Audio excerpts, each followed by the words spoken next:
ನನ್ನ ಕಣ್ಣಲ್ಲಿ ಬಸವಣ್ಣ ಒಂದು ಅಸ್ಮಿತೆಯಾಗಿ ಲಿಂಗಾಯತ ಸಮುದಾಯ ಎತ್ತಿ ಹಿಡಿತಿರೋದು ನಂಗೆ ಸ್ಪಷ್ಟವಾಗಿ ಕಾಣ್ತಾ ಇಲ್ಲ. ಫೋಟೋ ಹಾಕೊಂತಾರೆ. ಯಾಕೆ ಚೇತನ್ ಮಾತಾಡೋದೆಲ್ಲ ಕಾಂಟ್ರವರ್ಸಿ ಆಗ್ತಾ ಇದೆ ಇತ್ತೀಚಿನ ದಿನಗಳಲ್ಲಿ? ನಂಬರ್ 1, ಕಾಂಟ್ರವರ್ಸಿ ಅನ್ನೋದು ನಾನು ನೆಗೆಟಿವ್ ಆಗಿ ನೋಡಲ್ಲ. ಸೊ ನೀವು ಅಷ್ಟು ದೊಡ್ಡ ವ್ಯಕ್ತಿನ 3 ಲೈನಲ್ಲಿ ಬರೆದು ಹಾಕ್ತೀನಿ ಅಂತ ಹೇಳೋದು ಎಷ್ಟು ಮಟ್ಟಿಗೆ ಸರಿ ಅನ್ನುವಂಥದ್ದು? ಈ 3 ಲೈನಿನ ಪೋಸ್ಟ್ ಕೆಲವು ಮೀಡಿಯಾ ಔಟ್ಲೆಟ್ಸ್ ಅದನ್ನು ಅವರು ಸಣ್ಣದನ್ನು ಬಹಳ ದೊಡ್ಡ ಪ್ರಮಾಣದಲ್ಲಿ ಒಂದು ಮೀಡಿಯಾ ಕ್ರಿಯೇಷನ್ ಆಯಿತು.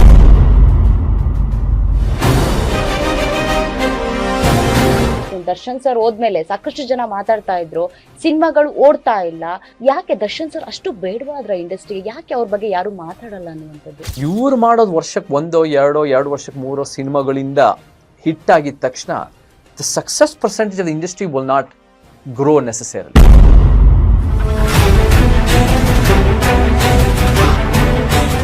ಮುಖ್ಯಮಂತ್ರಿ ಸಿದ್ದರಾಮಯ್ಯನವರು ರಾಜೀನಾಮೆ ಕೊಟ್ಟು ಡಿ.ಕೆ. ಶಿವಕುಮಾರ್ ಬರ್ತಿದ್ದಾರೆ. ಏನಾದರೂ ಬದಲಾವಣೆ ಕಾಣುತ್ತಾ ಕರ್ನಾಟಕ? ನಾವೇ ಈ ಒಂದು ಅಸಮಾನತೆಯ ಮನುವಾದಿಯ ಭ್ರಷ್ಟ ಪಕ್ಷನ ವೋಟ್ ಹಾಕಿ ಆಮೇಲೆ ಡಿ.ಕೆ. ಶಿವಕುಮಾರ್ ಅಂತವರು ಅಧಿಕಾರಕ್ಕೆ ಬರ್ತಾರೆ, CM ಆಗ್ತಾರೆ ಅಂತ ಅಂಜಿದರೆ ಎಂತಯ್ಯ.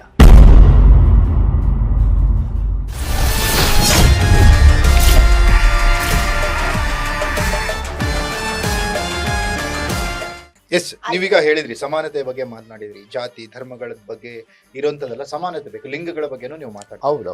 ನಂಗೆ ಸಮಾನತೆ ಬೇಕು, ಸಮಾನತೆಗೋಸ್ಕರ ಹೋರಾಟ. ಹೌದು. ಎಸ್, ಸಮಾನತೆಗೋಸ್ಕರ ಹೋರಾಟ ಅನ್ನುವಂಥದ್ದು ಚೇತನ್ ಅವ್ರದ್ದು ನಾಳೆ ಯಾವ ರೀತಿ ಚಳುವಳಿ ಆಗುತ್ತೆ? ಒಂದು ರಾಜಕೀಯ ಪ್ರವೇಶಕ್ಕೆ ನಾಂದಿ ಹಾಡುತ್ತಾ ಈ ಚಳುವಳಿ? ಯಾಕಂದ್ರೆ ವ್ಯವಸ್ಥೆ ಬದಲಾಗಬೇಕಂದ್ರೆ ರಾಜಕಾರಣದಿಂದಲೇ ಸಾಧ್ಯ, ಹೌದು, ಅಧಿಕಾರದಿಂದಲೇ ಸಾಧ್ಯ. ಅಧಿಕಾರ ಇಲ್ಲದೆ ನೀವೇನು ಬದಲಾಯಿಸಕ್ ಸಾಧ್ಯನೇ ಇಲ್ಲ. ಇಂಥ ಸಂದರ್ಭದಲ್ಲಿ ನಿಮ್ಮ ಗುರಿ ಈಡೇರ್ಬೇಕು ಅಂದ್ರೆ, ನಿಮ್ಮ ಕನಸು ನನ್ಸಾಗ್ಬೇಕಂದ್ರೆ ನಿಮಗೆ ಪವರ್ ಬೇಕು. ಪವರ್ ಅಂದ್ರೆ ಪೊಲಿಟಿಕಲ್ ಪವರ್. ಎಸ್, ಬೇರೆ ಬೇರೆ ತರ ಪವರ್ ಇರುತ್ತೆ. ಇಲ್ಲ, ಪೊಲಿಟಿಕಲ್ ಪವರ್ ಬೇಕು. We need political yes, political power ಬೇಕು ಅಂದ್ರೆ ಚೇತನ್ ಅವರು ರಾಜಕಾರಣಕ್ಕೆ ಬರಬೇಕು. We need political power. ಯಾವುದೇ ಸ್ಟ್ರಕ್ಚರಲ್ ಒಂದು ದೀರ್ಘಾವಧಿಯಲ್ಲಿ ಯಾವುದೇ ಒಂದು ಸಸ್ಟೈನಬಲ್ ಪರಿವರ್ತನೆ ಮಾಡಬೇಕು ಅಂದರೆ ಪೊಲಿಟಿಕಲ್ ಪವರ್ ಬೇಕೇ ಬೇಕು. ಬಟ್ ಆ ಪೊಲಿಟಿಕಲ್ ಪವರ್ ಅಂದ್ರೂ ಕೂಡ the end, the means must justify the end. So ನಾವು ಯಾವ ರೀತಿ ಅದನ್ನು ಮಾಡ್ತಾ ಇದ್ದೀವಿ, this must not be self ಗ್ಲೋರಿಗೋಸ್ಕರ. ನಾನೇ ಎಲ್ಲೋ ಒಂದು ಕಡೆ ತಮಿಳುನಾಡಿನಲ್ಲಿ ಅಥವಾ ಆಂಧ್ರ ಪ್ರದೇಶದಲ್ಲಿ ನಾನು CM ಆಗಬೇಕು, ನಾನು DCM ಆಗಬೇಕು, ಇದು ನಾನು CM DCM ಆಗೋ ಪ್ರಶ್ನೆ ಬರಲ್ಲ. ಇಲ್ಲೇನಾಗಬೇಕು ಅಂದರೆ ಕರ್ನಾಟಕಕ್ಕೆ ಒಂದು ಪರಿವರ್ತನೆ ಬರಬೇಕು, ಜನರ ಬದುಕು ಒಳ್ಳೇದಾಗಬೇಕು, ನಮ್ಮ ರಾಜ್ಯದ ಭವಿಷ್ಯ ಉತ್ತಮವಾಗಿ. ಎಸ್, ಹಾಗಾದ್ರೆ ಕರ್ನಾಟಕದ ಚೇತನ್ ಮತ್ತೊಬ್ಬ ಆಂಧ್ರದ ಪವನ್ ಕಲ್ಯಾಣ್ ಅಥವಾ ತಮಿಳುನಾಡಿನ ವಿಜಯ್ ಆಗುವಂತ ಸಾಧ್ಯತೆಗಳಿಲ್ಲ. ನಾನು DCM ಅಥವಾ CM ಆಗೋ ಒಂದು ಆಸೆ ಆಕಾಂಕ್ಷೆಗಳು ಇಲ್ಲ, ಆ ಒಂದು ದುರಾಸೆನೂ ಇಲ್ಲ, ಆ ಉದ್ದೇಶನೂ ಅಲ್ಲ. ಕರ್ನಾಟಕದಲ್ಲಿ ನಮಗೆ 224 ಕ್ಷೇತ್ರದಲ್ಲಿ ಮತಕ್ಷೇತ್ರಗಳಲ್ಲಿ ಉತ್ತಮ ಅಭ್ಯರ್ಥಿಗಳಿಟ್ಟು ಇದು ನಾವು ಡಿಸ್ಕಸ್ ಮಾಡೋಣ, ನಾವು ಎಲ್ಲ ರೀತಿ ಇನ್ನೂ ಟೈಮ್ ಇದೆ. ಬಟ್ ನಾವು ಕರ್ನಾಟಕದಲ್ಲಿ ಆ ಒಂದು ಕಾಳಜಿ ಇರೋರು ಒಂದು ಸಮಾನತಾವಾದಿ, ಅದು ಒಂದು ದಲಿತ ಸಮಾನತಾವಾದಿ ಇರ್ಬೋದು, ಅದೊಂದು ಮಹಿಳಾ ಸಮಾನತಾವಾದಿ ಇರ್ಬೋದು, ಅದು ಒಂದು ಬ್ರಾಹ್ಮಣ, ಲಿಂಗಾಯತ್, ಒಕ್ಕಲಿಗ, ಮುಸಲ್ಮಾನು, ನಾಸ್ತಿಕ, ಯಾವುದೇ ಒಂದು ಸಮಾಜ ಬಯಸೋ ವ್ಯಕ್ತಿ ಅವರು ನಮಗೆ CM, ಮಿನಿಸ್ಟರ್ಗಳು, DCM ಆಗಬೇಕು, ಎನಿ ಅಸ್ಮಿತೆ. So it is an ideological movement for a ಸಮಾಜ. ಅದನ್ನು ಯಾರೇ ಕೆಲಸ ಮಾಡ್ತಾರೋ ಅದನ್ನು ನಾನು ತೀರ್ಮಾನ ಮಾಡೋರಲ್ಲ. ನಮ್ಮ ಒಂದು ಆಂತರಿಕ ಪ್ರಜಾಪ್ರಭುತ್ವದ ಅಡಿಯಲ್ಲಿ ಎಲ್ಲ ಗೆದ್ದಿರೋರು, MLAಗಳು, ಕಾರ್ಯಕರ್ತರು, ಯಾರ್ಯಾರು ನಮ್ಮ ಜೊತೆ ನಿಂತ್ಕೊಳ್ತಾರೋ ಅವರೆಲ್ಲರೂ ಸೇರಿ ನಮಗೆ ಈ ವ್ಯಕ್ತಿ ನಮಗೆ ಲೀಡ್ ಮಾಡಲಿ ಆ್ಯಂಡ್ ರೊಟೇಷನಲ್ ಬೇಸಿಸಲ್ಲಿ ಮಾಡಿ ಅಂಥವ್ರಿಗೆ ನಾವು ಚಾನ್ಸ್ ಕೊಡಬೇಕು. ನಮ್ಮ ಮೂವ್ಮೆಂಟ್ಗಳು ಯಾವಾಗಲೂ ಗೆದ್ದಿದ್ದಾವೆ. ಯಾವುದು ಅಂದರೆ ಅಂಬೇಡ್ಕರ್, ಪೆರಿಯಾರ್, ಕಾಂಶಿರಾಮ್ ಅವರು ಇದನ್ನು ಸಕ್ಸಸ್ಫುಲ್ಲಾಗಿ ಕಟ್ಟಿದ್ದಾರೆ. Ideological movements for equality in society. ಅದು ದ್ರಾವಿಡ ಮೂವ್ಮೆಂಟ್ 59-60 ವರ್ಷ ತಮಿಳುನಾಡು ಬಹಳ ಬಲಿಷ್ಠವಾಗಿತ್ತು. ಅದು ಅಲ್ಲೇ ಒಂದು ದ್ರವಿಡಿಯನ್ ಕಾಳಜಿ. ಅದು ಕಾಂಶಿರಾಮ್ ಅವರು ಯಾವತ್ತೂ CM ಆಗಲಿಲ್ಲ. ಕಾಂಶಿರಾಮ್ ಅವರು CM ಆಗ್ಬೋದಾಗಿತ್ತು, but they made for ideological movement to grow. ನೋಡಿ ಹೇಮಂತ್ ಪೂಜಾ ಅವರೇ, the ideological movements have never aspired for political power personally. ನಿಮಗೆ ಬಲಪಂಥೀಯವ್ರ ಹಿಂದುತ್ವ ಆಗಿರ್ಬೋದು, ಎಡಪಂಥೀಯವ್ರ ಕಮ್ಯುನಿಸ್ಟ್ ಆಗಿರ್ಬೋದು, ನಮ್ಮ ಸತ್ಯಪಂಥ ಸಮಾನತಾವಾದ ಆಗಿರ್ಬೋದು, ನಾವು ವೈಯಕ್ತಿಕ ಅಧಿಕಾರನ ಬಯಸೋರಲ್ಲ. ನಮ್ಮ ವಿಚಾರಗಳು ರಾಜ್ಯ ಮಟ್ಟದಲ್ಲಿ, ದೇಶ ಮಟ್ಟದಲ್ಲಿ ತಲುಪಿ ಒಂದು ಉತ್ತಮ ಸಮಾಜ ಆಗಬೇಕು. ದ್ಯಾಟ್ ಈಸ್ ಅವರ್ ಗೋಲ್, ಅದೇ ನಮ್ಮ ಗುರಿ. ಚೇತನ್ ಸರ್, ನೀವು ಹೇಳ್ತಾ ಇದ್ರಿ ಬದಲಾವಣೆ ಆಗ್ಬೇಕು ಅಂತ ಎಲ್ಲಾ ಕಡೆಯಿಂದ ಬರ್ತಾ ಇದ್ರೆ, ಒಂದು ಪಕ್ಷ ಕಟ್ಟೋಕ್ ನೀವು ರೆಡಿ ಇಲ್ಲ, ಆದ್ಮೇಲೆ ನಿಮ್ಗೆ ಯಾವ್ದಾದ್ರು ಆಪರ್ಚುನಿಟಿಗಳು ಕೊಟ್ರೆ CM ಆಗೋಕ್ಕೂ ನೀವು ರೆಡಿ ಇಲ್ಲ. ಸೊ ಇದೆಲ್ಲ ಇರ್ಬೇಕಾದ್ರೆ ಏನ್ ಬದಲಾವಣೆ ತರ್ತೀರಾ? ನಿಮ್ಮ ಸಿದ್ಧಾಂತಗಳು ಯಾರಿಗೂ ಅರ್ಥ ಆಗ್ತಾ ಇಲ್ಲ. ಒಂದು ಅಡ್ಗೋಡೆ ಮೇಲೆ ದೀಪ ಇಡ್ತಾರಲ್ಲ ಆ ರೀತಿ ಮಾತಾಡ್ತೀರಾ, ಏನ್ ಅನ್ನೋದು ಅರ್ಥ ಆಗ್ತಾ ಇಲ್ಲ. ಅಡ್ಗೋಡೆ ಮೇಲೆ ದೀಪ ಇಡೋ ಪ್ರಶ್ನೆನೇ ಇಲ್ಲ. ನಾವು ಸ್ಪಷ್ಟವಾಗಿ ಒಂದು ಸಮಾಜ ನಮಗೆ ಬೇಕು. ಇದನ್ನು ಕಟ್ಟಬೇಕು ಅಂದರೆ ನಾವು ಪೊಲಿಟಿಕಲ್ ಪವರ್ ನಮಗೆ ಬೇಕು. ಪೊಲಿಟಿಕಲ್ ಪವರ್ ಬೇಕು ಅಂದರೆ ನಾವು ಅದನ್ನು ಎಲೆಕ್ಷನ್ಗಳು ಕಂಟೆಸ್ಟ್ ಮಾಡಬೇಕು. ಎಲೆಕ್ಷನ್ ಕಂಟೆಸ್ಟ್ ಮಾಡಬೇಕಂದ್ರೆ ಇದು ಪ್ರೆಸಿಡೆನ್ಷಿಯಲ್ ಸಿಸ್ಟಮ್ ಅಲ್ಲ. ಪ್ರೆಸಿಡೆನ್ಷಿಯಲ್ ಸಿಸ್ಟಮಲ್ಲಿ ಯಾರೋ ಒಬ್ಬರು ಬ್ರ್ಯಾಂಡಿಂದ ವ್ಯಕ್ತಿಗತವಾಗಿ ಪ್ರೆಸಿಡೆಂಟ್ 2 ಸಲ ಗೆದ್ದು ಟ್ರಂಪ್ ಥರ ಅವರು ಒಂದು ರೀತಿ ಎಲ್ಲ ರೀತಿ ಮಾಡಬಾರದು ಮಾಡ್ತಾ ಇದ್ದಾರೆ. ಅದಲ್ಲ, ನಾವು it's a parliamentary system. Parliamentary system ಅಂದರೆ 224 ಕ್ಷೇತ್ರಗಳು ನಾವು 112, 113 ಗೆಲ್ಲೋವರೆಗೂ ಬಹುಮತ ಸಂಪೂರ್ಣವಾಗಿ ನಾವು ಬರೋಕ್ಕಾಗಲ್ಲ. ಅಂಥದ್ದು ಮಾಡಬೇಕು ಅಂದರೆ 224 ಕಡೆನೂ ಕೂಡ ನಾವು ಗಟ್ಟಿಯಾದ ನಮ್ಮ ಸಿದ್ಧಾಂತದ ಸಮಾಜದ ಶಕ್ತಿ ನಾವು ನಮ್ಮ ಸಿದ್ಧಾಂತ ಇಷ್ಟೇ ಪೂಜಾ ಅವರೇ. ಸಂವಿಧಾನದ ಪೀಠಿಕೆ ಏನು ಹೇಳುತ್ತೆ ಅಂದರೆ ನಮ್ಮ ಕಣ್ಣಲ್ಲಿ ಒಂದು ಸಮಾಜ ನಿರ್ಮಾಣ ಮಾಡಿ ಅಂತ. ಒಂದು ಸಮಾನತೆ ಅನ್ನೋ ಸಂವಿಧಾನ ಪೀಠಿಕೆಯಲ್ಲಿದೆ, ನ್ಯಾಯ ಅನ್ನೋ ಸಂವಿಧಾನ ಪೀಠಿಕೆಯಲ್ಲಿದೆ. ಅದನ್ನು ವೈಜ್ಞಾನಿಕ ಮನೋಭಾವ ಅಂತ ಆರ್ಟಿಕಲ್ 51A(h) ಹೇಳುತ್ತೆ. ಅದನ್ನು ನಾವು ಕಟ್ತಾ ಬರ್ತಾ ಇದ್ದೀವಿ. And the elements of the constitutions preamble, ಅದು ಧರ್ಮ ನಿರಪೇಕ್ಷತೆ ಆಗಿರ್ಬೋದು, ಅದು ಒಂದು ಸ್ವಾತಂತ್ರ್ಯ ಆಗಿರ್ಬೋದು, ದೀಸ್ ಎಲಿಮೆಂಟ್ಸ್. ಸೊ ನಮ್ಮ ಒಂದು ಉದ್ದೇಶ ಏನಂದರೆ ಈ ವಿಚಾರಗಳು, ಸಂವಿಧಾನದ ಮೂಲ ಆಶಯಗಳ ವಿಚಾರಗಳನ್ನ ನಾವು ಬಿತ್ತಿ ಅದನ್ನು ಒಂದು ಸಮಾಜ ನಿರ್ಮಾಣ ಮಾಡಿ. So it is essentially a fight for the true idea of the constitution ಹೊರತು ಈ 2900 3000 ಪಕ್ಷಗಳು ಬರೀ ಸಂವಿಧಾನ ಮುಂದೆ ಇಟ್ಬಿಟ್ಟು ಅದನ್ನು ಹಿಂದೆಯಿಂದ ಉಲ್ಲಂಘನೆ ಮಾಡ್ತಿರ್ತಲ್ಲ. We are actualising the constitution's essence ಅನ್ನೋದು ಹೇಳಕ್ಕೆ ಇಷ್ಟಪಡ್ತೀನಿ. ಓಕೆ ಚೇತನ್ ಅವರೇ, ಈಗ ನಿಮ್ಮ ಈ ಮಹತ್ವಾಕಾಂಕ್ಷೆ ಅನ್ನೋದೇನಿದೆ, ಸಮಾಜದಲ್ಲಿ ಗುರುತರವಾದಂಥ ಬದಲಾವಣೆ ಅನ್ನೋದು, ಹೌದು, ನೀವು ಈ ಬದಲಾವಣೆಯ ಕನಸು ನಿಮ್ಮಲ್ಲಿ ಮೊಳಕೆ ಹೊಡೆದಾಗ ನೀವು ಇದನ್ನ ಜನರ ಜೊತೆಗೆ ನೀವು ಹಂಚ್ಕೊಂಡಿದ್ದೀರಿ, ಹಲವಾರು ಸಭೆಗಳಲ್ಲಿ ನೀವು ಮಾತನಾಡಿದಿರಿ, ಹಲವಾರು ಹೋರಾಟಗಳನ್ನು ಭಾಗವಹಿಸಿದ್ರಿ. ಏನಾದ್ರೂ ಈ ರೀತಿ ಸಮಾನತೆ ಹೋರಾಟ ಬೀದಿಗಿಳಿದು ಹೋರಾಡ್ಲಿಕ್ಕೂ ತಾವು ರೆಡಿ ಇದ್ರಿ. ಹೌದು, ಏನ್ ಬೇಕಾರಾಗ್ಲಿ ಪರಿಣಾಮ ಅದ್ರ ಬಗ್ಗೆ ಕೇರ್ ಮಾಡಲ್ಲ. ಹೌದು. ಓಕೆ, ಹೀಗಿದ್ದಾಗ ಜನತೆ ನಿಮ್ಮ ಒಂದು ವಿಚಾರಧಾರೆಗಳನ್ನ ಯಾವ ರೀತಿ ಅಕ್ಸೆಪ್ಟ್ ಮಾಡ್ಕೋತಿದ್ದಾರೆ? ನಮಗೆ ಬಹಳ ಒಳ್ಳೆ ಸಪೋರ್ಟ್ ಬರ್ತಾ ಇದೆ ಹೇಮಂತ್ ಅವರೇ, ಆಲ್ ಅಕ್ರಾಸ್ ಕರ್ನಾಟಕ. ನಿಜ ಹೇಳಬೇಕು ಅಂದರೆ it's different degrees of support according to economic status and ಒಂದು ರೀತಿ ಒಂದು economic and overall social status ತಕ್ಕಂತೆ, ಎಜುಕೇಷನ್ ಸ್ಟ್ಯಾಟಸ್ ತಕ್ಕಂತೆ ನಮ್ಗೆ ಯಾರು ಇವತ್ತು ಹೆಚ್ಚು ವಂಚಿತರಿದ್ದಾರೆ, ಕಲ್ಯಾಣ ಕರ್ನಾಟಕ, ಕಿತ್ತೂರು ಕರ್ನಾಟಕ, ಮಧ್ಯ ಕರ್ನಾಟಕ, ಹಳೆ ಮೈಸೂರು, ಕೋಲಾರ, ಚಿಕ್ಕಬಳ್ಳಾಪುರ, ಚಾಮರಾಜನಗರ, ಈ ಭಾಗಗಳಲ್ಲಿ ನಮಗೆ ಭಾಳ ಸಪೋರ್ಟ್ ಬರ್ತಾ ಇದೆ. ನಮಗೆ ನಿಜವಾಗ್ಲೂ ಇದಕ್ಕೆ ನ್ಯಾಯ ಬೇಕು, ನಮಗೆ ಒಂದು ಸಮಾಜ ಬೇಕು. ಯಾರೋ ಒಂದು ರೀತಿಯಲ್ಲಿ ಬೆಂಗಳೂರಿನಲ್ಲಿ ಸದಾಶಿವನಗರ, ಡಾಲರ್ಸ್ ಕಾಲೋನಿ, HSR ಲೇಔಟ್ನಲ್ಲಿ ಭಾಳ ಒಂದು ಪ್ರಭಾವಿಗಳು ಅವರೇ ಆಳ್ತಿದ್ದಾರೋ ಅವ್ರಿಗೆ ನಮ್ಮ ವಿಚಾರಗಳು ಬೇಕಿಲ್ಲ. ಅವ್ರಿಗೆ ನಮ್ಮ ವಿಚಾರಗಳು ಇಸ್ ಅ ಥ್ರೆಟ್. ಅವ್ರಿಗೆ ನಮ್ಮ ವಿಚಾರಗಳು ಅವರ ಕಪಿಮುಷ್ಟಿನಲ್ಲಿ ಏನು ಇವತ್ತಿನ ದಿನ ಈ ವ್ಯವಸ್ಥೆ ಇಟ್ಕೊಂಡಿದ್ದಾರೋ ಅದಕ್ಕೆ ಧಕ್ಕೆ ಬರುತ್ತೆ ಅನ್ನೋ ರೀತಿಯಲ್ಲಿ ಅವರು ಬೇರೆ ಬೇರೆ ಕುತಂತ್ರಗಳು ನಡೀತಾ ಇದೆ. ಸೊ ದಿಸ್ ಇಸ್ ಬಟ್ ನಮಗೆ ಎಲ್ಲರೂ ಬೇಕು, 7 ಕೋಟಿ ಜನನೂ ಬೇಕು. ನಮಗೆ ಬಹುಶಃ ಕಲ್ಯಾಣ ಕರ್ನಾಟಕದ ಕೆಲವು ವ್ಯಕ್ತಿಗಳು ನಮ್ಮ ವಿರೋಧನೂ ಮಾಡ್ಬೋದು, ಸದಾಶಿವನಗರದ ಕೆಲವು ವ್ಯಕ್ತಿ ನಮ್ಮ ಜೊತೆ ನಿಂತ್ಕೊಂಡು. ಕೆಲವೊಂದ್ಸರಿ ಏನಾಗುತ್ತೆ ಅಂದ್ರೆ, ನೀವು ಚಳುವಳಿಗಳ ಬಗ್ಗೆ ಮಾತನಾಡ್ತಿದ್ದೀರಿ ಅಂದಾಗ ಕೆಲವೊಂದು JP ಮೂವ್ಮೆಂಟ್ ಆಯ್ತು, ಜನತಾ ದಳ ಅವಾಗ ಹುಟ್ಕೊಳ್ತು, ಹಲವು ಹೋಳ್ಗಳಾಯ್ತು, ಆ ಪ್ರಶ್ನೆ ಬೇರೆ. ಆಮೇಲೆ ಪ್ರಬಲ ಲೋಕಪಾಲ್ ಮಸೂದೆಯನ್ನ ಯಾವುದು ಆಗ್ರಹಿಸಿ ಹುಟ್ಟಂತ ಆ ಪ್ರಬಲವಾದಂತ ಚಳುವಳಿಯ ಮೂಲಕ ಫೋರ್ಸ್ ನಿಂದ ಯಾವ್ದಾದ್ರು ಪೊಲಿಟಿಕಲ್ ಪವರ್ ಬಂದ್ರೆ ಅದೊಂದು ದೊಡ್ಡ ಪಕ್ಷವಾಗಿ ಹೊರಹೊಮ್ಮುತ್ತೆ, ಜನ ಅದಕ್ಕೆ ಸಪೋರ್ಟ್ ಮಾಡ್ತಾರೆ ಅನ್ನೋದಕ್ಕೆ ನಮ್ಮ ಕಣ್ಣೆದುರಿನ ನಿದರ್ಶನಗಳಿವೆಲ್ಲ. ನೀವು ಒಂದು ಮರ್ತಿದ್ದೀರಾ, the so-called freedom struggle benefited the Congress. So ಹಾಗಿದ್ದಾಗ these 3 freedom struggle being one issue, ಆ ಒನ್ ಇಶ್ಯೂ ಇಂದ ಕಾಂಗ್ರೆಸ್ ಎಲ್ಲ ರೀತಿ ಲಾಭ ಪಟ್ಟು ಇವತ್ತು ನಾವೇ ಸ್ವಾತಂತ್ರ್ಯ ಕೊಟ್ಟಿದ್ದೀವಿ ಅನ್ನೋ ರೀತಿಯಲ್ಲಿ ಅವರೇ ಎಲ್ಲ ಒಂದು ಕಡೆ ನಿಂತು ಜೈಲಿಗೆ ಹೋಗಿರೋ ಥರ ಮಾತಾಡ್ತಾರೆ. JP ಮೂವ್ಮೆಂಟಿಂದ, ಜನತಾ ಮೂವ್ಮೆಂಟಿಂದ ಬೇರೆ ಬೇರೆ ಪಕ್ಷಗಳು ಹುಡ್ಕೊಂತು, ದಿಸ್ ಜನತಾ ಕಾನ್ಸೆಪ್ಟ್ ಅನ್ನೋದು ಬಂತು and AAP came from this ಇದು. So movement is potential, but ಅವರೆಲ್ಲ ಕೂಡ ಅಧಿಕಾರಕ್ಕೋಸ್ಕರ ಕಟ್ಟಿರೋ ಪಕ್ಷಗಳು ಹೊರತು ಸಿದ್ಧಾಂತಕ್ಕೋಸ್ಕರ ಕಟ್ಟಿರೋರಲ್ಲ. Congress has always fought for power. ನೀವು 1885ನಲ್ಲಿ ಕಾಂಗ್ರೆಸ್ ಫಸ್ಟ್ ಬಂದಾಗ, ಸೃಷ್ಟಿಯಾದಾಗ, ಒಂದು ಇಂಡಿಯನ್ ನ್ಯಾಷನಲ್ ಕಾಂಗ್ರೆಸ್ಸು, ಹ್ಯೂಮ್ ಬ್ರಿಟಿಷ್ನವರು ಅದನ್ನು ಒಂದು ರೀತಿ ಫೆಸಿಲಿಟೇಟ್ ಮಾಡಿದಾಗ ಅವರ ಉದ್ದೇಶ ಒಂದು ಪರಿವರ್ತನೆ ಕಟ್ಟಕ್ಕಲ್ಲ, ಅವರ ಉದ್ದೇಶ ಒಂದು ಜನರ ಜೀವನಕ್ಕೆ ಒಳ್ಳೇದು ಮಾಡೋಕ್ಕಲ್ಲ, ಒಂದು ಉತ್ತಮ ಸಮಾಜ ಕಟ್ಟೋದಲ್ಲ. ಅವರ ಉದ್ದೇಶ ಅಧಿಕಾರದ ಚುಕ್ಕಾಣಿ ಹಿಡಿಬೇಕು ಅನ್ನೋದು. It was solely for power. ಇವತ್ತಿಗೂ ಅವ್ರು ಓನ್ಲಿ ಫಾರ್ ಪವರ್. ಅವ್ರ ಜೊತೆ ಜನತಾ ಪಕ್ಷಗಳು ಏನಾಗ್ತವೆ ರೀ, ಡೆಲ್ಲಿನಲ್ಲಿರೋರು ಪ್ರಭಾವಿಗಳು ಪವರ್ ಹಿಡಿಯೋದಲ್ಲ, ಪ್ರಾದೇಶಿಕವಾಗಿ ನಾವು ಪವರ್ಫುಲ್ ಇದ್ದೀವಿ, ನಾವು ಪವರಲ್ಲಿ ಹಿಡಿಬೇಕು. ಅವರು ಪವರ್ಗೋಸ್ಕರನೇ. ಮತ್ತು ನೀವು ಆಪ್ ಅನ್ನೋದು ಅವ್ರು ಒಂದು ಇಶ್ಯೂ ಇಟ್ಕೊಂಡು ಫೈಟ್ ಮಾಡಿದ್ದಾರೆ, ಅವ್ರದ್ದು ಇಸ್ ಆಲ್ಸೋ ಮನುವಾದ ಯಥಾಸ್ಥಿತಿ ಫಾರ್ ಪವರ್ ಇಸೆನ್ಷಿಯಲಿ. ನಮ್ಮದು it is ideology, it is not leader based, is cadre based. Hindutva ಬಂದಿರೋದು ರೈಟ್ ವಿಂಗ್, ಅವ್ರದ್ದು ಐಡಿಯಾಲಜಿ ಒಪ್ಪದೇ ಇರ್ಬೋದು, they have built over 100 years. Communist 1925ನಲ್ಲಿ CPI ಬಂದಿದ್ದು ಐಡಿಯಾಲಜಿ, ಆ ಐಡಿಯಾಲಜಿ ನಾವು ಒಪ್ತಾ ಇರ್ಬೋದು. They have built. ನಮ್ಮ ಸಿದ್ಧಾಂತ 1925ನಿಂದ ಫೈಟ್ ಮಾಡಿದೆ. ತಂದೆ ಪೆರಿಯಾರ್ ಸೆಲ್ಫ್ ರೆಸ್ಪೆಕ್ಟ್ ಮೂವ್ಮೆಂಟ್ ಕಟ್ಟಿದ್ದು 1925. ಬಾಬಾ ಸಾಹೇಬ್ರದ್ದು ಮಹಾ ಸತ್ಯಾಗ್ರಹ 1927. We have built on the ground for an equal society. So we are believe in ideology. Political party is a continuation of the ideological movement. ಅದನ್ನು ಯಶಸ್ವಿ ಆದರೆ ಬಹಳ ಒಳ್ಳೇದು ಮಾಡಬಹುದು.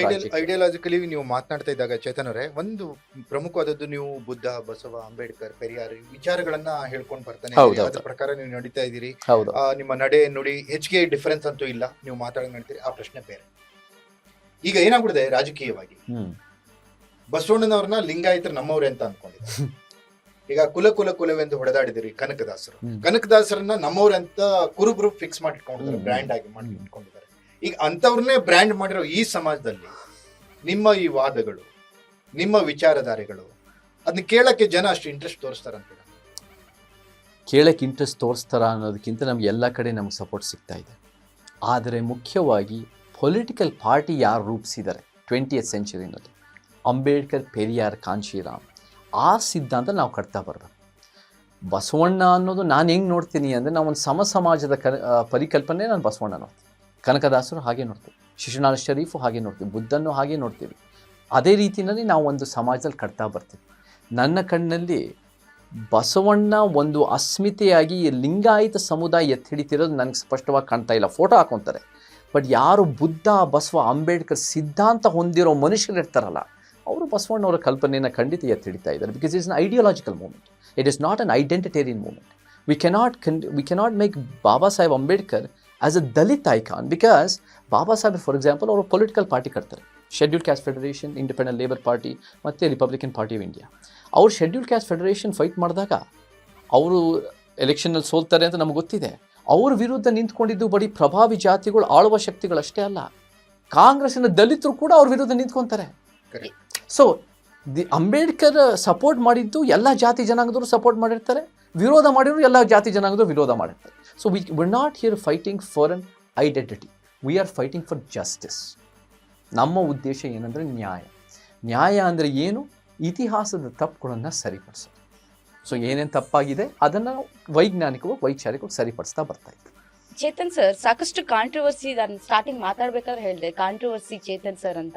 ಸೊ ನೀವು ಮಾತಾಡಿದ ಎಲ್ಲಾ ಮಾತುಗಳು ಕಾಂಟ್ರವರ್ಸಿ ಆಗುತ್ತೆ. ಆದ್ರೆ ಎಲ್ರಿಗೂ ಒಂದು ಕ್ಯೂರಿಯಸ್ ಇರುವಂತ ವಿಚಾರ, ಚೇತನ್ ಯಾರು? ಆಕ್ಚುಲಿ ನಮ್ಗೆಲ್ಲ ಗೊತ್ತಿರೋರು US ಅಲ್ಲಿ ಇದ್ದವರು, ಓದಿದ್ದೆಲ್ಲ ಅಲ್ಲೇ, ಫ್ಯಾಮಿಲಿ ಈಗಲೂ ಇರೋದಲ್ಲೇ ಅಂತ. ಚೇತನ್ ಯಾರು? ಅದಕ್ಕೆ ಉತ್ತರ ಕೊಡಬೇಕಂದ್ರೆ ನಾನು ಒಂದು ಮುಂಚೆಯಿಂದನೇ ಹೇಳಿರೋದು, ಒಂದು ಕನಸುಗಾರ, ಒಂದು ಉತ್ತಮ ಸಮಾಜ, ಒಂದು ಸಮಾಜದ ಕನಸು ಕಂಡುಕೊಂಡು ಅದರ ತಕ್ಕಂತೆ ಕೆಲಸ ಮಾಡ್ತೀವಿ. ನಾನು 21 ವರ್ಷದ ಹಿಂದೆ ಅಮೇರಿಕಾದಲ್ಲಿ ಓದೋದು ಮುಗಿಸಿ ನಾನು ಎಲ್ಲಿ ಜಾಸ್ತಿ ಸೇವೆ ಮಾಡ್ಬೋದು, ಎಲ್ಲಿ ಜಾಸ್ತಿ ಜನರು ಒಳ್ಳೇದು ಮಾಡ್ಬೋದು. ಯಾಕಂದರೆ ನನಗೆ ಒಂದು ಕಾಲೇಜ್ನಲ್ಲೇ ಒಂದು ರೀತಿ ಆ ಒಂದು ಆಲೋಚನೆ, ನಾನು ಚಿಕ್ಕ ವಯಸ್ಸಿಂದಲೂ ನಾನು ಕರ್ನಾಟಕಕ್ಕೆ ಬಂದು ಸೇವೆ ಮಾಡಬೇಕಂತ ಇತ್ತು. ಬಟ್ ಕಾಲೇಜ್ನಲ್ಲಿ ಏನು ಬಂತು ಅಂದರೆ, ನಾನು ಅಲ್ಲಿ ಯೂನಿವರ್ಸಿಟಿಯಲ್ಲಿ ಎಕ್ಸ್ಟ್ರಾರ್ಡನರಿ ಸ್ಟೂಡೆಂಟ್ಸು, ಎಕ್ಸ್ಟ್ರಾರ್ಡನರಿ ಪ್ರೊಫೆಸರ್ಸು, ಅಲ್ಲಿ ನನಗೇನು ಅರಿವಾಯಿತು ಅಂದರೆ, ಒಂದು Hamptons is one of the richest places in New York state. ಅಲ್ಲಿ ಹ್ಯಾಂಪ್ಟನ್ಸ್ನಲ್ಲಿ ಬಿಳಿ ಗಂಡಸು ಕೂಡ ನಮ್ಮ ಕಣ್ಣಲ್ಲೂ ಸರಿ ಸಮಾನನೇ. ಒಂದು ಕಲ್ಯಾಣ ಕರ್ನಾಟಕದಲ್ಲಿ ಒಂದು ಗುಡ್ಸ್ನಲ್ಲಿ ಬರ್ತಿರೋ ದಲಿತ, ಆದಿವಾಸಿ, ಅಲೆಮಾರಿ ಮಹಿಳೆನೂ ಕೂಡ ಸರಿ ಸಮಾನನೇ ಅಂತ ನಮಗೆ ಬಂತು ಯೋಚನೆ. ಅದೆಲ್ಲ ನಮ್ಮ ಓದು, ನಮ್ಮ ವಿಚಾರಗಳ ಅಡಿಯಲ್ಲಿ ಬಂತು. ಇವಾಗ ಅಲ್ಲಿರೋರು ಸರಿ ಸಮಾನ, ಇಲ್ಲಿರೋ ಸರಿ ಸಮಾನ ಅಂಥ ದೇಶ, ರಾಜ್ಯ, ಅಂಥ ಸಮಾಜ ಕಟ್ಟಬೇಕು. ಇವಾಗ ನಾನು ಅಮೇರಿಕಾದಲ್ಲಿ ಇದನ್ನು ಸಮಾನತೆ, ನ್ಯಾಯ, ವೈಜ್ಞಾನಿಕತೆ ಕಟ್ಟಿದ್ರೆ ಒಂದು 5 ಜನಕ್ಕೆ ಒಳ್ಳೇದು ಮಾಡ್ಬೋದು. ನಾನು ಅಲ್ಲಿ ಎಷ್ಟು ಮಾಡ್ಬೋದು ಆ ರೀತಿ ಮಾಡ್ಬೋದು. ಕರ್ನಾಟಕಕ್ಕೆ ಬಂದು ಮಾಡಿದ್ರೆ ಒಂದು 30-40 ಜನಕ್ಕೆ ಒಳ್ಳೇದು ಮಾಡ್ಬೋದು. ಅಲ್ಲಿರೋರು ಸರಿ ಸಮಾನರೇ, ಇಲ್ಲಿರೋರು ಸರಿ ಸಮಾನರೇ ಅಂದಾಗ ಎಲ್ಲಿ ಜಾಸ್ತಿ ಒಳ್ಳೇದು ಮಾಡ್ಬೋದು ಅಲ್ಲೇ ಹೋಗೋಣ ಅಂತ ನಾನು ಫುಲ್ ಬ್ರೈಟ್ ಸ್ಕಾಲರ್ಶಿಪ್ನಲ್ಲಿ ರಂಗಭೂಮಿ ಮುಖಾಂತರ ಹೇಗೆ ಪರಿವರ್ತನೆ ಮಾಡ್ಬೋದು ಅಂತ ಕರ್ನಾಟಕದಲ್ಲಿ 2005ರಲ್ಲಿ ಬಂದಿದ್ದು ಸ್ಕಾಲರ್ಶಿಪ್ ಸಿಕ್ತು. ಆ ಸ್ಕಾಲರ್ಶಿಪ್ ಸಿಕ್ಕಿದಾಗ ಬೀದಿ ನಾಟಕಗಳು ಮಾಡಿದೆ, ಬೇರೆ ಬೇರೆ ಕಡೆ ನಾಟಕ ಅಧ್ಯಯನ ಮಾಡಿದೆ, ನಾಟಕ ಡೈರೆಕ್ಷನ್ ಮಾಡ್ತಾಯಿದ್ದೆ. ಚಾಮರಾಜನಗರ, ಈ ಬೇರೆ ಬೇರೆ ಧಾರವಾಡ, ನಾನು ತುಳು ಯಕ್ಷಗಾನ ಸ್ಟಡಿ ಮಾಡ್ತಾಯಿದ್ದೆ ಕರಾವಳಿನಲ್ಲಿ. ಆ ಟೈಮ್ನಲ್ಲಿ ನನಗೆ ಬೈ ಚಾನ್ಸ್ ಆಗಿ ನರೇಂದ್ರ ಬಾಬು, ಕಿಶೋರು, ಸುಮನ ಮತ್ತು ಅಗ್ನಿ ಶ್ರೀಧರ್ ಮುಖಾಂತರ ನನಗೆ ಆ ದಿನಗಳು ಸಿನಿಮಾ ಒಂದು ಅವಕಾಶ ಸಿಕ್ತು. ಕೆಲವು ಸಿನಿಮಾಗಳು ಸಿಕ್ತಿತ್ತು, ಬಟ್ ನನಗೆ ಈ ಸಿನಿಮಾದಲ್ಲಿ ಏನೋ ಒಂದು ಒಳ್ಳೆ ಪ್ರಯತ್ನ ಮಾಡಿ ಆಮೇಲೆ ನಾವು ಬೇರೆ ಬೇರೆ ರೀತಿ ನಾವು ಸ್ಟಡೀಸನ್ನು, ನಮ್ಮ ಕೆಲಸನ ಮುಂದುವರ್ಸೋಣ ಅಂತ ಸುಮ್ಮನೆ ನೀವು 20 ವರ್ಷಗಳ ಈ ಜರ್ನಿ ಇದೆಯಲ್ಲ ಸರ್, ನಿಮ್ಮ ವಿಚಾರಧಾರೆಗಳ ಜರ್ನಿ. ಯಾಕಂದ್ರೆ ಅಮೆರಿಕಾದಲ್ಲಿ ಓದಿರುವಂಥ ಒಬ್ಬ ಹುಡುಗ ಏನೇನೋ ಕನಸುಗಳು ಏನೇನೋ ಇರುತ್ತೆ. ಓಕೆ, ಪ್ರೀಮಿಯಂ ಕಾರು ಅದು ಇದು ಬೇರೆ ತರ ಇರುತ್ತೆ, ಐಫೈ ಲೈಫ್ ಅದು ಇದು ಇರುತ್ತೆ. ನೀವು ಅದೆಲ್ಲ ಬಿಟ್ಟು ನಿಮ್ಗೆ ಇಲ್ಲಿ ಒಂದು ತುಡಿತಾ ಇತ್ತಲ್ಲ, ಅದು ಎಲ್ರಿಗೂ ಬರೋಂಥದ್ದಲ್ಲ, ನಿಜವಾಗ್ಲೂ ಅದು ಎಲ್ರಿಗೂ ಬರೋಂಥದ್ದಲ್ಲ. ನಿಮಗೆ ಬಂತಲ್ಲ ಈ 20 ವರ್ಷಗಳ ಜರ್ನಿ ಏನಿದೆಯಲ್ಲ, ನಿಮ್ಮ ಕನಸಿನ ಕಡೆ ನೀವೇನು ಹೆಜ್ಜೆ ಹಾಕ್ತಿದ್ರಲ್ಲ, ಈ 20 ವರ್ಷಗಳ ಜರ್ನಿ ನಿಮ್ಗೆ ಸಮಾಧಾನ ತಂದಿದೆಯಾ, ತೃಪ್ತಿಯಾಗಿದೆ? ಬಹಳ ತೃಪ್ತಿಯಾಗಿದೆ, ಬಹಳ ಒಂದು ರೀತಿ ಜೀವನಕ್ಕೆ ಒಂದು ಅರ್ಥ ಸಿಕ್ಕಿದೆ ನನಗೆ ನಿಜವಾಗ್ಲೂ. ಇವಾಗ ನಾನೇನು ಒಂದು 20-30 ಜನಕ್ಕೆ ಒಳ್ಳೇದು ಮಾಡ್ಬೋದು ಅಂತ ಅಂದಿದ್ದು ನಾವು, ಇವಾಗ ನಾವು ಲಕ್ಷಾಂತರ ಜನ, ಬಹುಶಃ ಕೋಟ್ಯಾಂತರ ಜನಕ್ಕೆ ಒಳ್ಳೇದು ಮಾಡ್ಬೋದು. The goal is to do good, that is the goal. So ನನಗೆ ಆ ಗೋಲ್ ನನಗೆ ಸಿಕ್ಕಿರೋದು ನನ್ನ ಸಿಕ್ಕಿರೋ ಪ್ರಿವಿಲೇಜಿಂದ ಅಂತಲೇ ಹೇಳ್ಬೋದು. ನನಗೆ ಇವತ್ತು ಆರ್ಥಿಕವಾಗಿ ಸಮಸ್ಯೆಗಳು ಇದ್ದಿದ್ದರೆ ಆವಾಗ ನನಗೆ ಈ ಥರ ಉದ್ದೇಶ ಇಟ್ಕೊಳ್ಳೋದು ಕಷ್ಟ ಆಗ್ತದೆ, ಅನಿವಾರ್ಯತೆ ಇರೋದು. ಸ್ವಂತ ಮನೆ ಇದ್ದಿಲ್ಲ ಅಂದರೆ ಅದಕ್ಕೆ ಅನಿವಾರ್ಯತೆ. ತಂದೆ ತಾಯಿ ನನಗೆ ಸಪೋರ್ಟ್ ಕೊಟ್ಟಿಲ್ಲ ಅಂದರೆ ಸಮಸ್ಯೆಗಳಾಗ್ತಾ ಇತ್ತು ನಮಗೆ. ಬೇರೆ ಬೇರೆ ಥರ ನಮಗೆ if there was different demands ಅನ್ನೋದು ಕಷ್ಟ ಆಗಿರೋದು. ಬಟ್ ಇದೆಲ್ಲ ಕೂಡ ನನಗೆ ಎಲ್ಲ ರೀತಿ ಸಪೋರ್ಟ್ ಸಿಸ್ಟಮ್ ಇದೆ ಸರ್. ಈಗ ನಿಮ್ಮ ತಂದೆಯವರು ಸರ್ ಒಂದು ತುಂಬಾ ಜವಾಬ್ದಾರಿ ಸ್ಥಾನದಲ್ಲಿರುವಂಥವ್ರು. ಆಮೇಲೆ ನಿಮ್ಮ ತಾಯಿ ಹೃದಯ ಅನ್ನೋದು ಮಗ ಒಂದು ಒಳ್ಳೆ ಸ್ಥಾನದಲ್ಲಿರಲಿ ಹಂಗೆ ಅಂತ ಈ ಥರದ್ದೆಲ್ಲ ಆಗಿ ಚೇತನ್ ಜೈಲ್ ಪಾಲಾದಾಗ ಇದೆಲ್ಲ ನೋಡಿದಾಗ ತಾಯಿ ತಂದೆ ಯಾವಾಗಾದ್ರೂ ನಿಮ್ಗೆ ಯಾಕೆ ಬೇಕಿದೆಲ್ಲ ಬಿಟ್ಬಿಡಿ ಅನ್ನೋ ಥರದ್ದು, ಅಥವಾ ನಿಮ್ಮ ಶ್ರೀಮತಿಯವರು ಕೂಡ ಓಕೆ ಅವ್ರು ನಿಮ್ಮ ಕನ್ಸನ್ನ ಗೊತ್ತಾಗಿನೇ ಮದುವೆ ಆದವರು, ಶ್ರೀಮತಿ ಅವ್ರದ್ದು ಆಮೇಲೆ ಮಾತಾಡಿ ಸರ್, ನಿಮ್ಮ ತಂದೆ ತಾಯಿ ಯಾವತ್ತಾದ್ರೂ ನಿಮ್ಗೆ ಯಾಕೆ ಬೇಕು ಚೇತನ್ ಇದೆಲ್ಲ ಬಿಟ್ಬಿಟ್ಟು ಬೇಡ ಅಂತ ಈ ಥರದ್ದು ಏನಾದ್ರು ನಿಮ್ಗೆ ಕಿವಿ ಮಾತು ಬುದ್ಧಿ ಮಾತು? ಆ್ಯಕ್ಚುಲಿ ಹೇಮಂತ್ ಅವರೇ, ಸಿನಿಮಾದಲ್ಲಿ ಇದ್ದಾಗ ನಮ್ಮ ತಂದೆ ತಾಯಿಗೆ ಭಾಳ ಒಂದು ಅನ್ಸರ್ಟನಿಟಿ ಇತ್ತು. ಅವ್ರಿಗೆ ಅಷ್ಟೊಂದು they won't that convinced, they won't that content. ಅದಕ್ಕಿಂತ ಅಷ್ಟೊಂದು ನನಗೆ ಏನೋ ಸಿನಿಮಾ ಮಾಡೋದು, ಅದು ಸಿನಿಮಾ ಮಾಡೋಕ್ಕೆ ಹೊರಟಿದ್ಯಾ, ಕೆಲವು ಸಿನಿಮಾಗಳು ಮಾಡ್ತಿದ್ಯಾ, ಎಷ್ಟೋ ಸಿನಿಮಾಗಳು 100 ಸಿನಿಮಾ ರಿಜೆಕ್ಟ್ ಮಾಡ್ತಾ ಇದೆಯಾ, ನೀನು ಏನು ಮಾಡ್ತಾ ಇದೆಯಾ, ನೀನು ಉಪಯೋಗಕರವಾದ ಏನು ಮಾಡ್ತೀಯ, ಇಷ್ಟೊಂದು ಓದಿಸಿದ್ದೀವಿ, ನೀನು ಓದಿದ್ಯಾ, ತಿಳ್ಕೊಂಡಿದ್ಯಾ, ನೀನು ಇದು ನಿಜವಾಗ್ಲೂ ಕರೆಕ್ಟಾ ಇದು ನೀನು ಮಾಡ್ತಿರೋದು ಅನ್ನೋದು ಮನೆಯಲ್ಲಿ ಭಾಳ ಆಪೋಸಿಷನ್ ಇತ್ತು. ಯಾವಾಗ ನಾನು 2011 ಆ್ಯಂಟಿ ಕರಪ್ಷನ್, 12 ಎಂಡೋಸಲ್ಫನ್ ಮತ್ತು 13 ಸಂಪೂರ್ಣವಾಗಿ ಚಳುವಳಿಗೆ ಧುಮುಕಿದ್ದು ನಾವು, ಆವಾಗ ಭಾಳ ಸಪೋರ್ಟ್ ಫ್ಯಾಮಿಲಿಯಿಂದ, ತಂದೆ ತಾಯಿಯಿಂದ, ಇಲ್ಲ ನೀನು ಮಾಡ್ತಿರೋದು ಒಳ್ಳೆಯದೇ, ನೀನು ಇದನ್ನು ಮುಂದುವರಿಸು, ನಾವು ಕೂಡ ಅದಕ್ಕೆ ಹಿಂಗೆ ಸಪೋರ್ಟ್ ಮಾಡ್ತೀವಿ ಅಂತ ಸಪೋರ್ಟ್ ಮಾಡಿದ್ದಾರೆ. ಜೈಲಿಗೆ ಹೋದ ಕಷ್ಟ ಆಗುತ್ತೆ. ದಿಸ್ ಆಫ್ಕೋರ್ಸ್ ನಿಮಗೆ ತಂದೆ ತಾಯಿ ಆ ಮನೆಯಲ್ಲಿ ಆ ಸಪೋರ್ಟ್ ಸಿಸ್ಟಮ್ ಇಲ್ಲ ಅಂದರೆ ನಿಮಗೆ ಭಾಳ ಕಷ್ಟ ಆಗುತ್ತೆ. Correct, because that is very important. And Megha ನಮ್ಮ ವೈಫು ಕೂಡ ನಾನು ಅವಳನ್ನ ಮೀಟ್ ಮಾಡೋಕ್ಕಿಂತ ಮುಂಚೆ ನಾನು ಚಳುವಳಿಲಿದ್ದೆ. ಆಮೇಲೆ ನಾವೆಲ್ಲ ಕೂಡ ಒಂದು ಸಮಾಜ ಸೇವೆ ಜೊತೆಗೆಲ್ಲ ಮಾಡಿ, ಆಮೇಲೆ ಒಂದು ಕಲ್ಯಾಣ ಕರ್ನಾಟಕದ ಅಲೆಮಾರಿಗಳ ಪರವಾಗಿ ಹೋರಾಟ ಮಾಡಿ, ಶಿಕ್ಷಣದ ವ್ಯವಸ್ಥೆ ಪರವಾಗಿ ಅದಕ್ಕೇನು ಸರಿಪಡಿಸ್ಬೇಕಂತೆಲ್ಲ ಮಾಡಿ ನಾವು ಕೂಡ ಇವಾಗ she's been strong source of support. ಜೈಲ್ಗೆ ಹೋದಾಗಲೂ ಕೂಡ ಸಪೋರ್ಟ್ ಆಗಿದ್ಲು. ಆ್ಯಂಡ್ ಕಷ್ಟ, ಐ ಮೀನ್ ಚಳುವಳಿ ಆ ಮನಸ್ಸು ಇರ್ಬೋದು, ಬಟ್ ಆ ಮನಸ್ಸು ಇದ್ದಿದ್ರೆ ನಾನು ಚಳುವಳಿನ ಮೇಘನ್ ಭೇಟಿ ಮಾಡೋಕ್ಕಿಂತ ಮುಂಚೆ ನಾನು ಚಳುವಳಿಗೆ ಸೇರ್ಕೊಂಡಿದ್ದೆ. I was in the movement, I was dedicated to society and dedicated to Karnataka. So ಅವಳ ಫ್ರೀಡಮ್ನ ರಿಸ್ಟ್ರಿಕ್ಟ್ ಮಾಡೋ ಪ್ರಶ್ನೆ ಬರಲ್ಲ, ಆದರೆ ಅವಳು ಕೂಡ ನನ್ನ ಫ್ರೀಡಮ್ನ ರಿಸ್ಟ್ರಿಕ್ಟ್ ಮಾಡೋಕ್ಕಾಗಲ್ಲ ಅಂತ ನಾವು ನೋಡ್ತೀವಿ. It should be both should give one another the freedom. So ಅವ್ರ ವರ್ಕ್ನಲ್ಲಿ ಭಾಳ ಸಕ್ಸಸ್ಫುಲ್ ಇದ್ದಾಳೆ. She is a very intelligent, very capable person. But ನಾನು ಇದನ್ನು ಮುಂದುವರಿಸೋದು ನನ್ನ ಉದ್ದೇಶ. ಇದನ್ನು ಯಾವುದೇ ಕಾರಣಕ್ಕೂ ಬಿಟ್ಕೊಡೋಕೆ ನಾನು ತಯಾರಿ.